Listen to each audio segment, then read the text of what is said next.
Who Counts? 100 Sheep, 10 Coins, and 2 Sons by Amy Jo Levine and Sandy Eisenberg Sasso. 100 sheep. 100 sheep! If just a single one were lost, who would notice? Who counted sheep anyway? The man did. The man had a lot of sheep, 100 of them. He counted them every day. 1, 2, 3, 4, 5, 6, 7, 8, 9, 10. He kept counting. 20, 30, 40, 50, 60, 70, 80, 90, 100. It took time to count, a long time. One day the man counted 10, 20, 30, 40, 50, 60, 70, 80, 90, 91, 92, 93, 94, 95, 96, 97, 98, 99, and then he stopped. There were only 99. He must have made a mistake. He had 100 sheep, not 99. He counted again, and still there were only 99. One of his sheep was missing.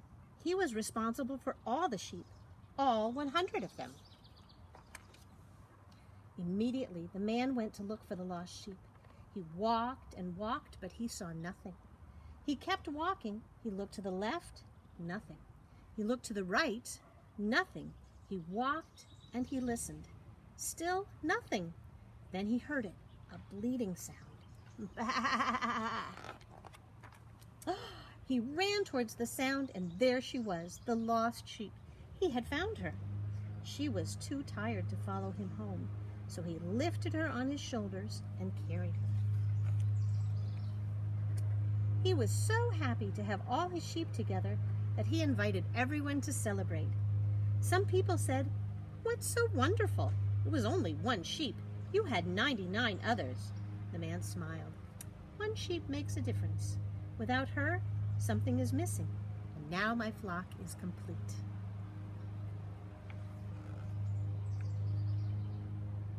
Our next story is called 10 Coins. 10 drachmas, 10 silver coins. Every day the woman would count them. 1, 2, 3, 4, 5, 6, 7, 8, 9, 10. And then one day she counted 1, 2, 3, 4, 5, 6, 7, 8, 9. She stopped. She couldn't have made a mistake, but she counted again anyway. And still she counted only 9. 1 drachma was missing. She had lost one of her coins. The woman lit a lamp to see more clearly. She looked under the chairs and in the corners. No coin. She looked in cabinets and in wastebaskets. Still no drachma. She took a broom and swept the floor. There were crumbs and dust, but no coin. It was her fault. She had lost the coin, and now she must find it. She searched again with the light and the broom, and finally she saw something shining and heard a ping. She looked down, and there it was, the missing coin. She held the coin in her hand for a few moments, and then she carefully placed it with the other drachmas. She was so happy to have all the coins that she invited the women in the town to celebrate. Some people said, "What is so important? It was only 1 coin." The woman smiled. "Just 1 coin matters. Without it, something is missing. And now my coin collection is complete." One last story. 2 sons. A father had 2 sons. Easier to count than 10, and much easier to count than 100. One day, the younger son wanted half his father's money. It would be his eventually, but he could not wait. He was restless, and he wanted to travel. So the father divided his wealth in half and gave half to his younger son and half to his older son. The younger son went to a foreign land, and there he had a great time, dining, doing whatever he wanted. But before long, He had spent all the money and had none left, not even to pay for food. There was no one to share even a crumb of bread with him, as there was little food in the land. The son went to work for a farmer to try to earn enough to buy something to eat. The farmer told him to go and feed the pigs. Even the pods that the pigs ate looked good.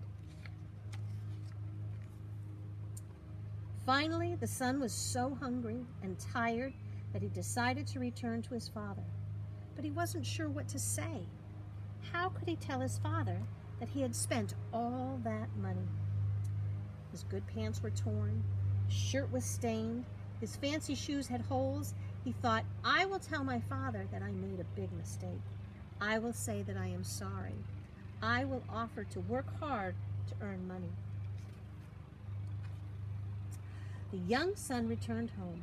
His hair was uncombed, his face was dirty, and his hands were covered with blisters. His father ran to greet him. He was so happy to see him that he did not care about anything else.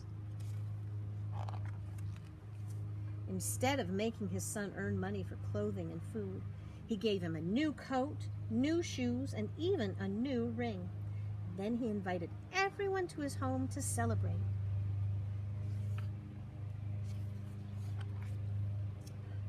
The older son was still working in the field when he heard the happy sounds of singing and laughter and smelled sweet spices coming from his house.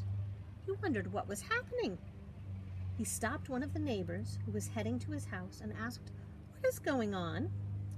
The neighbor was surprised by the question. "Don't you know that your father is making a big party for your brother to mark his return?" Well, the older brother did not know. When the father counted everyone who had come to the party, he realized that one person was missing, and that person was his older son. He had forgotten to invite him. He ran out of his house to find his son. When the older son saw his father coming toward him, he turned away. He was sad and angry that no one had come to find him. His father spoke softly. "Your brother has come home.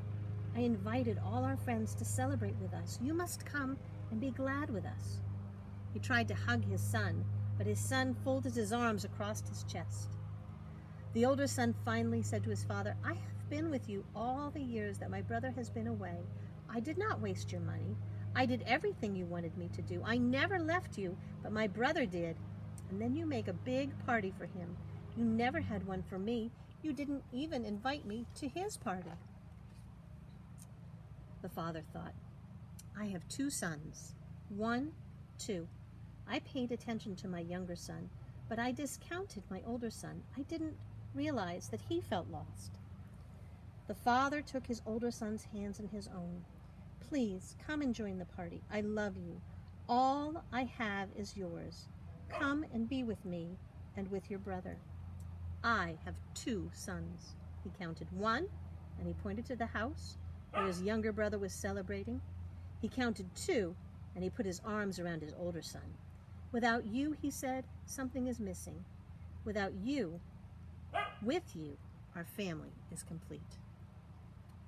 And that is the end of our stories. Thank you for listening.